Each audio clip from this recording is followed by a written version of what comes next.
Hi, I'm Chris Oveis. I'm an assistant professor of management here at the Rady School of Management at UC San Diego. I teach our core leadership classes here at Rady. And today I'm going to talk with you about some research that I'm excited about called Transforming the Mirror, which looks at how social power can disrupt our ability to experience empathy toward others.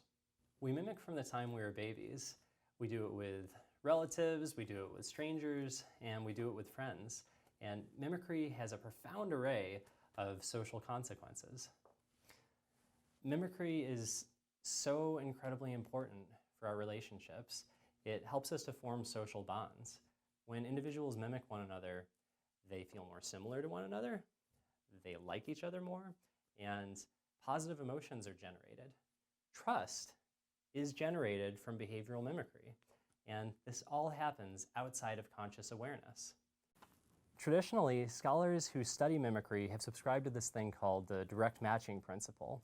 And this basically means that when we see someone smiling, we smile. When someone frowns at us, we frown right back.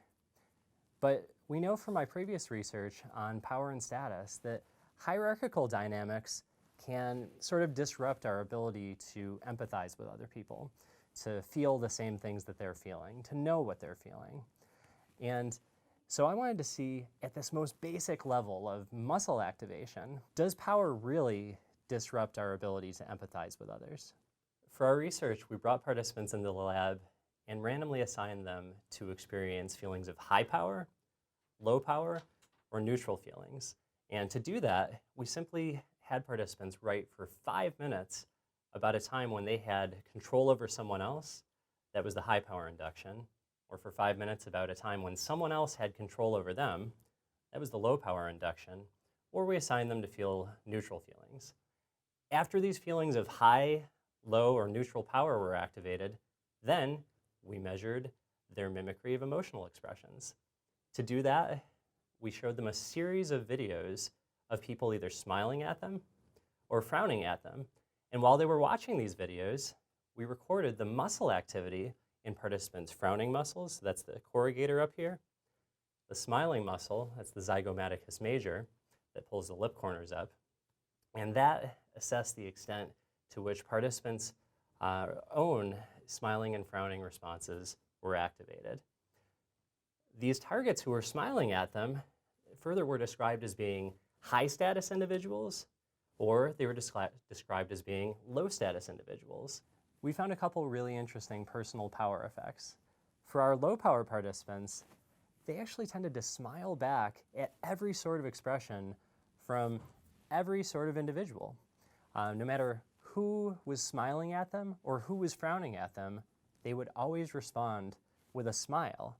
So low power seemed to disrupt this mimicry response by just triggering smiles in response to any sort of emotion.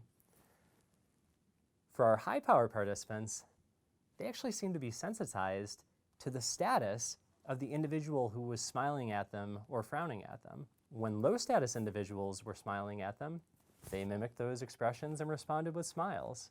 When low status individuals frowned at them, they mimicked those expressions and responded with frowns. But when high status individuals smiled or frowned at our high power participants, we actually saw a counter mimicry effect. High power participants responded to smiles with their own frowns. And when they saw frowns, they responded with their own smiles. It was as if our high power participants had internalized these dynamics of status competition. The take home here is that when we experience social power, it can really interfere with our ability to connect with other people. And this is incredibly important in organizations where leaders need to be able to understand and connect with the members of their teams.